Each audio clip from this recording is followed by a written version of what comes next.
I know, you've been waiting for this. Join me, Daniel René, as we sit down and spill the secrets behind your favorite scents. Why do we all chase that perfect scent? What makes one fragrance timeless and another instantly forgettable? This is the Café Lattafa podcast.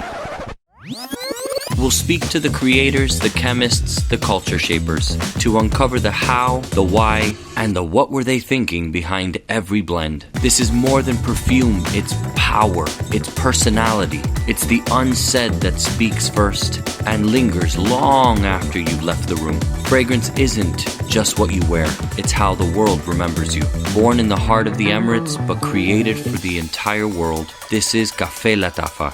Class is in session. You're going to want to tune in for this one. Ladies and gentlemen, welcome to Café Lattafa, and I am Daniel René. Today, I am joined by someone who I feel like you're going to just be completely entertained, and if you identify with me in any way, you're going to learn a lot.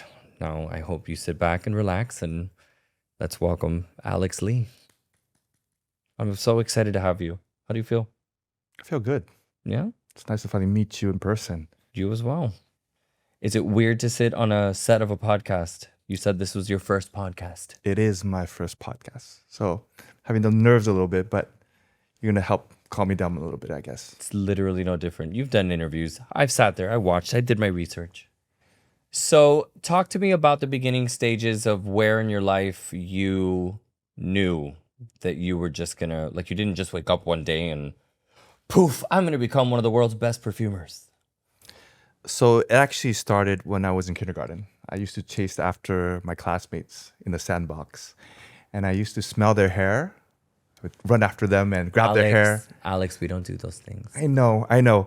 But this was the moment where I discovered I liked smells. And you would run around and just, come here, let me smell your hair. I didn't ask for permission, actually. So don't do that. I know it's a little bit weird. Yeah. But the teacher pulled me into his office and he told me that he was getting calls from parents that there was a bully on the playground, and that was me. And I was a bully. And I needed to stop smelling their hair. I mean, you could smell my hair anytime. At this point, it just smells like lacquer, but you know. And he told me to go to the perfume counter, Macy's, Nordstrom's, and that's where I could explore my passion for smell. And that was the beginning. So it was really you being the guy who was running around. Okay. And at what point did you begin to collect or dissect or begin to really study different types of fragrances? So it was a hobby for me. I started collecting my first fragrances. And at what age? Around that? This was around 11 or 12, I would say. It started with samples and whatnot. Yeah. But then we had internet, right? And we had forums, perfume forums. Had internet. I was born in the Silicon Valley, so we're the first to have internet. Yeah. But there were online forums with people who were so passionate about perfumes, and they would exchange information, perfume is a very secretive art, and everyone was just pulling on information and trying to share the articles that they found, and wisdom, and I was part of this community, and the people were so generous. I was in California. I had no access to niche perfumes apart from Joe Malone and Creed at that time. I'm a little bit old, but you're not that old. But they would send me, samples of these niche fragrances that they had in Europe, which I didn't have access to, and I was able to, develop my love for beautiful, creative fragrances. Okay. When did you realize that you wanted to create original DNAs for the world? So perfumery was a hobby for me, right? So it's kind of like maybe you like shoes, right? And you collect shoes, you wear shoes. Bags, fragrance. Absolutely. And so you have shoes, right? And you wear their shoes, but you don't ask the question, so who's the designer behind the shoes? It was a hobby. I didn't go into that much detail to understand what was behind the art. Okay. But at one point, that passion, that curiosity grew, and I was like, okay, who is the guy or woman behind the perfume? And I realized that there is a person called the Perfumer, and he was called the Nose. Did your light bulb go off? Bing! I think it was the moment where I discovered that it's the art between alchemy and chemistry and art, if you can say that. That's True. It's mind blowing for me. I think in my case, I love perfume. I collect perfume. I have a lot left to learn about perfume, but I can never be as book smart as you need to be to become the chemist that you need to be, right? And I don't think that a lot of people understand that it's not just knowing what goes with what to make a good, beautiful smell. No, you actually need to. The fig, for example, right? Fig is not an actual. You have to create the entire accord of fig. So Mother Nature was not really nice to perfumers, so we're not able to really extract the extract, right? So we have to use aroma chemicals to create the illusion of fig. Okay, if you ask me how to create the random of fig, I would not know where to begin, and which is where that's the art balances with the chemistry of it all. And this is where we have perfumery schools. A lot of them are based in France, and that's where I learned the secrets of perfumery. Where you would learn in perfumery school the 2 ingredients that you would mix to create the illusion of fig. 2. Only 2. Okay, tea. Why tea? Of tea fragrance, was that something that you saw yourself doing a long time ago? Was that something that you just decided because Mr. Lattafa said, I want a tea fragrance? He had the idea, the wisdom of creating a tea fragrance. But, in perfumery, we've covered all the teas, the white, the green, the black, and he wanted a tea that's a little bit more different, a more modern tea, a trendier tea, and the tea that we worked around was the rooibos tea. Actually, for the longest time, I didn't know how to pronounce the word. How do we pronounce it? It's like Rooibos. I thought it was I'm rooibos, Cuban. I say rooibos. but, Rooibos. I don't know. Whatever sounds fancy at the moment. Yeah, I was on ChatGPT this morning, but apparently rooibos. Rooibos. It's like You an do African. not use ChatGPT. I did. And I went on YouTube. I was listening to all these clips about how to pronounce it. So it's rooibos, I think. So, Okay. But the idea was to create a fragrance around this tea that's very unique. It's bitter, but in a good way. It has aspects of honey, and it has a sweetness to it, a little tinge of caramel.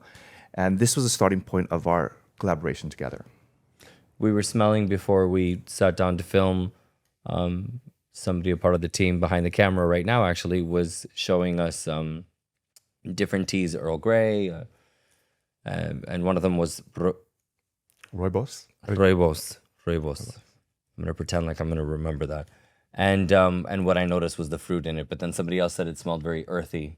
When you sat down to create this rooibos tea, did you know exactly what you wanted to balance out?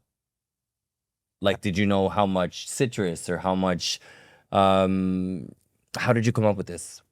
I think it started with just tasting and buying different types of rooibos tea. Not rooibos teas, rooibos. It happened. Rooibos tea. This makes me feel a hell of a lot more comfortable, if I may say so, because knowing the incredible perfumer that you are and that you also mistaken certain words makes me feel, and I'm sure everybody else watching as well, more comfortable. So I did have to do my research. And there's not one rooibos tea. There's different types of rooibos teas. Some that are fruitier, some that are more herbal, some that are more hay, the aspect that you smelled before. Yeah. Somebody described it as, I smell hay. They weren't wrong.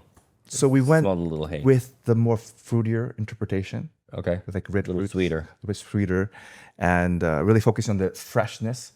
We didn't want to do like a hot rooibos tea. We wanted a cold, fresh rooibos tea. Rooibos tea. And did you have anything to do with the name Dynasty? Why Dynasty, do you think? Why Dynasty? I think we're gonna have to ask the question to Mr. Lattafa. Oh, yeah? We're gonna do that, right? Maybe I can force him to join us in a little bit. All right. So when you start to sit down, you create Dynasty, and how many versions of Dynasty were made? That's an industrial secret that I cannot reveal to you. Well, give me a number, a rough number, 20, 30, 50, 1,000, 1. Kidding.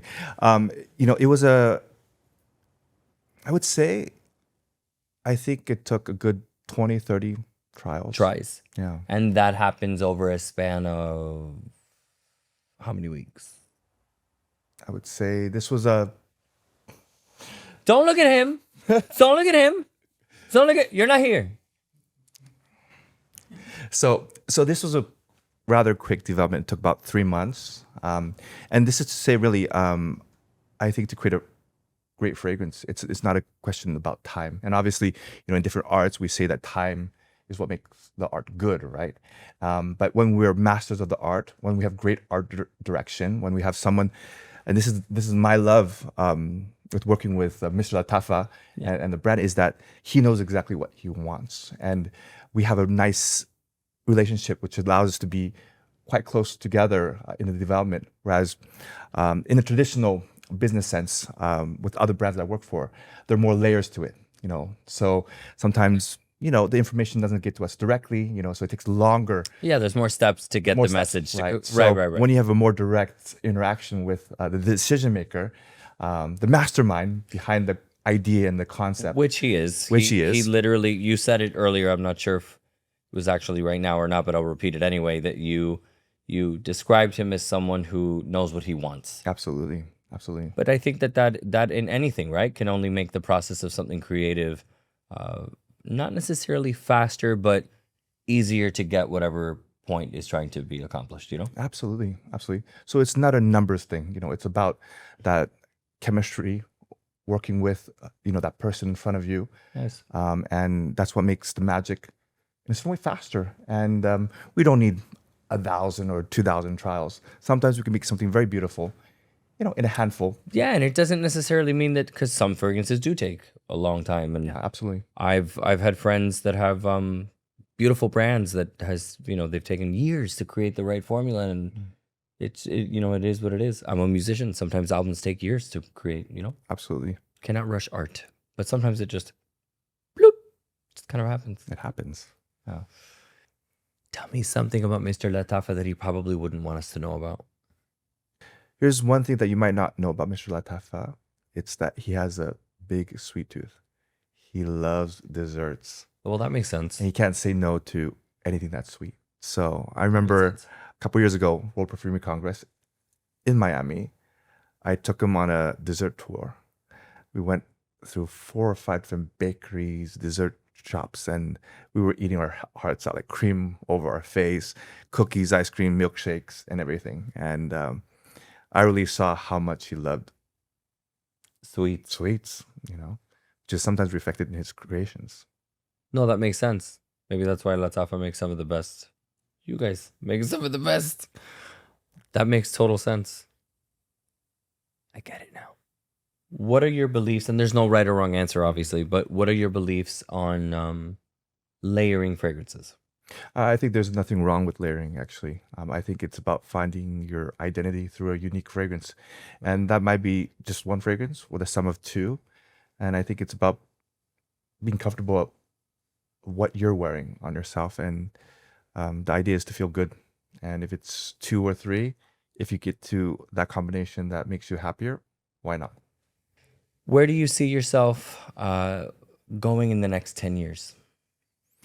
It's a dream that I made into reality to become a perfumer.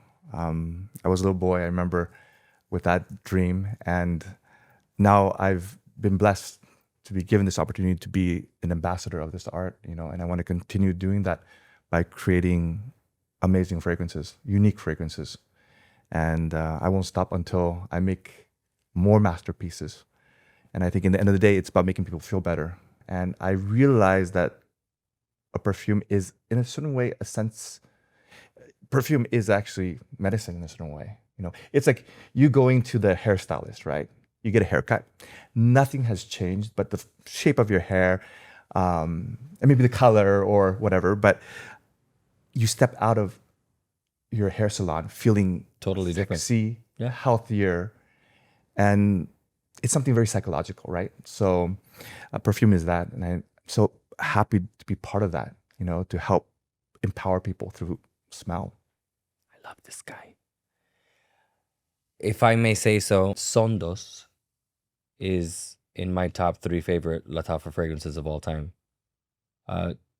Can you walk me very quickly how that one happened?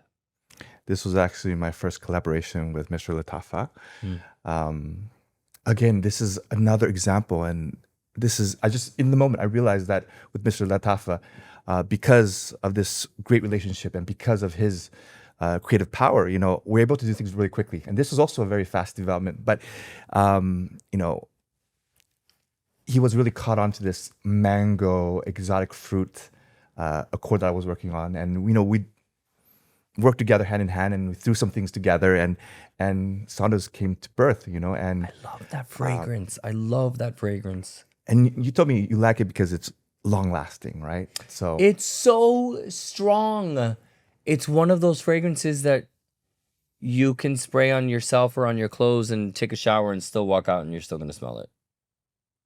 I'm very proud of this creation because it is absolutely, it's Beautiful. beast mode fragrance. It's a strong one. It's a strong fragrance. I'm very proud of it, and it was my first creation for Lattafa, actually.